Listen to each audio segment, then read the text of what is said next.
The Sun Parlor by Dorothy West. Reflective essay. Background.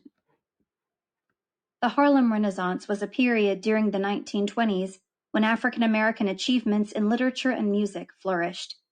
During this time, thousands of Black artists, poets, writers, and musicians left the farmlands of the South for Harlem, a section of New York City, where they were able to pursue their art. Many members of this community became famous for their writing, visual arts, and music. About the author. By the age of 14, Dorothy West, born 1907, died 1998, was winning writing competitions in Boston, where she grew up. In 1926, she moved to New York City, which was at the time the center of an outpouring of African American creativity called the Harlem Renaissance. West's fiction and essays earned her recognition as a significant voice of the era. The Sun Parlor by Dorothy West. This is a tale with a moral.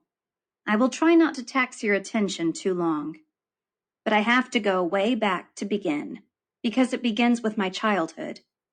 It is about houses and children, and which came first. There were 4 of us children, well-schooled in good manners, well-behaved almost all of the time, and obedient to the commands of grown-ups, the power people who could make or break us. We lived in a beautiful house. The reason I knew that is because all my mother's friends said so, and brought their other friends to see it. On the day appointed for the tour, which included inspection of every room on every floor, my mother would gather us around her and say in her gentlest voice, "I'm sorry, children, but Mrs. So-and-so is coming today and bringing a friend to see our house. You children keep clean and play quietly while they're here. It's not a real visit. They won't stay long. It'll be over before you can say Jack Robinson." Most often a first-time caller, having lavished praise on everything she saw, including us, proceeded out without any further remarks.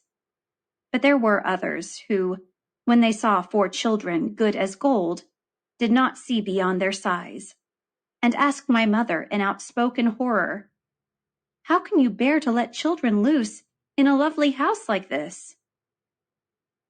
Every time it happened, we were terrified. What would happen to us if my mother decided our house was too good for us and she hated the sight of us? What would we do? Where would we go? Would we starve? My mother looked at our stricken faces, and her own face softened and her eyes filled with love. Then she would say to her inquisitor, though she did not say it rudely, "The children don't belong to the house. The house belongs to the children. No room says do not enter." I did not know I could ever forget those sentiments, but once, to my lasting regret, I did. With the passage of years, I took my place with grown-ups, and there was another generation, among them the little girl, Sis, who was my mother's treasure. The summer she was 8 was the one time I forgot that a child is not subordinate to a house. We had a cottage in the highlands of Oak Bluffs, of unimpressive size and appearance. My mother loved it for its easy care. It couldn't even stand in the shade of our city house, and there certainly were no special rules for children. No one had ever looked aghast at a child on its premises. Except me, the summer I painted the Sun Parlor. I am not a painter, but I am a perfectionist. I threw my whole soul into the project, and worked with such diligence and painstaking care that when the uncounted hours ended, I felt that I had painted the Sistine Chapel. School vacation began, and Sis arrived for the long holiday. The car pulling up at the edge of the brick walk, and Sis streaking into the house for a round of hugs, then turning to tear upstairs to take off her travel clothes and put on her play clothes. And suddenly, her flying feet breaking to stop in front of the Sun Parlor, its open door inviting inspection. She who was always in motion, she who never took time for a second look at anything, or cared whether her bed was smooth or crumpled, or noticed what was on her plate, as long as it was something to eat. She, in the awakening that came when she was 8, in her first awareness of something outside herself, stood in the doorway of the Sun Parlor, her face filled with the joy of her discovery, and said in a voice on the edge of tears, "It's the most beautiful room I ever saw in my whole life." I did not hear her. I did not really hear her. I did not recognize the magnitude of that moment. I let it sink to some low level of my subconscious. All I saw was that her foot was poised to cross the threshold of my chapel. I let out a little cry of pain. "Sis," I said, "please don't go in the Sun Parlor. There's nothing in there to interest a child. It's not a place for children to play in. It's a place for grown-ups to sit in. Go and change. Summer is outside waiting for you to come and play wherever you please."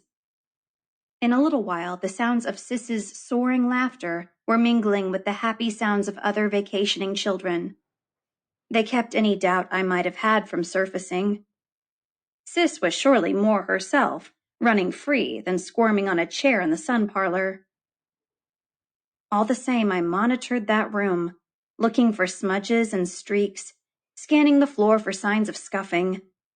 The room bore no scars, and Sis showed no trace of frustration. The summer flowed. My friends admired the room, though they did it without superlatives. To them, it was a room I had talked about redoing for a long time. Now I had done it. So much for that. The summer waned, and Sis went home for school's reopening, as did the other summer children, taking so much life and laughter with them that the ensuing days recovered slowly. Then my mother's sister, my favorite aunt, arrived from New York for her usual stay at summer's end. She looked 10 years younger than her actual years. She seemed to bounce with energy, as if she had gone through some process of rejuvenation. We asked her for the secret. There was no way for us to know in the brimful days that followed that there really was a secret she was keeping from us. She had had a heart attack some months before, and she had been ordered to follow a strict set of rules: plenty of rest during the day, early to bed at night, take her medicine faithfully, carefully watch her diet. She was my mother's younger sister. My mother had been her babysitter. She didn't want my mother to know that she was back to being a baby again, needing to be watched over, having to be put down for nap, having to be spoon-fed pap. She kept herself busy around the clock, walking, lifting, sitting up late, eating her favorite foods and forgetting her medicine. And then one day, standing over the stove, involved in the making of a meal that a master chef might envy, she collapsed, and the doctor was called, and the doctor called the ambulance. She was in the hospital 10 days. When she was ready to come home to convalesce, we turned the Sun Parlor into a sick room, for the stairs to the upper story were forbidden to her. At night, we who, when she slept upstairs, would talk family talk back and forth from our beds far into the night. Without her, we were now quiet, not wanting our voices to wake her if she was asleep, knowing her recovery depended on rest and quiet. But at night she slept fitfully. The sleeping house and separation from the flock were unbearable. She was afraid of the Sun Parlor, seeing it as an abnormal offshoot from the main part of the house, its 7 long windows giving access to so many imagined terrors. She did not know if we would hear her if she called. She did not know if she would ever get well. She did not get well. She went back to the hospital, and for our sakes was brave in her last days, comforting us more than we comforted her. When it was over, we took the sick bed away and restored the Sun Parlor to its natural look. But it did not look natural. The sadness resisted the sun's cajoling. It had settled in every corner. The 7 long windows streaming light did not help. I closed the door and locked it. My mother saw the closed door and the key in my hand. She said as a simple statement of fact, "A little girl wanted to love that room, and you wouldn't let her." We learn so many lessons as we go through life. "I know that now," I said. "I wish I had known it then." Another summer came, and with it Sis. The Sun Parlor door was open again, the room full of light, with the sadness trying to hide itself whenever she passed. I did not know how to say to her, "You can go in the Sun Parlor if you want to." I did not know whether she knew it had been a sick room, and might say, "Take your Sun Parlor, and you know what," though in less succinct phrasing. I did not know if she yet knew that nothing can be the same once it has been different. Other summers passed.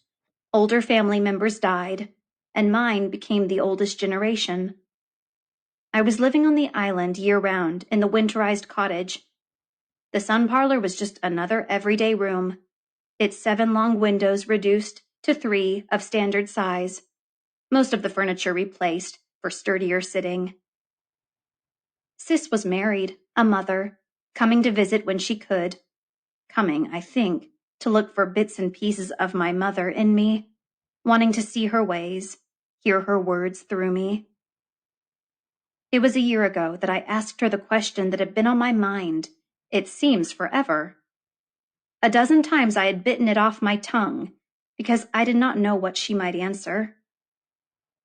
"Sis," I said, "do you remember the summer I painted the Sun Parlor and acted as if I thought more of it than I thought of you? I'm not asking you to forgive me. All I want to know is if sometimes my mother said to you when I went out, 'She's gone.'"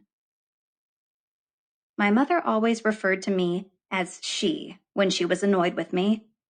She said she'd be gone a while. "You go play in that Sun Parlor if you want to. There's nothing in there you can hurt. Nothing in that room is worth as much as a child." I saw her lips beginning to part, and I felt my heart trembling. "I don't want to know the answer. Please don't tell me the answer." I had to ask the question. "It's enough for me that you listened." She smiled.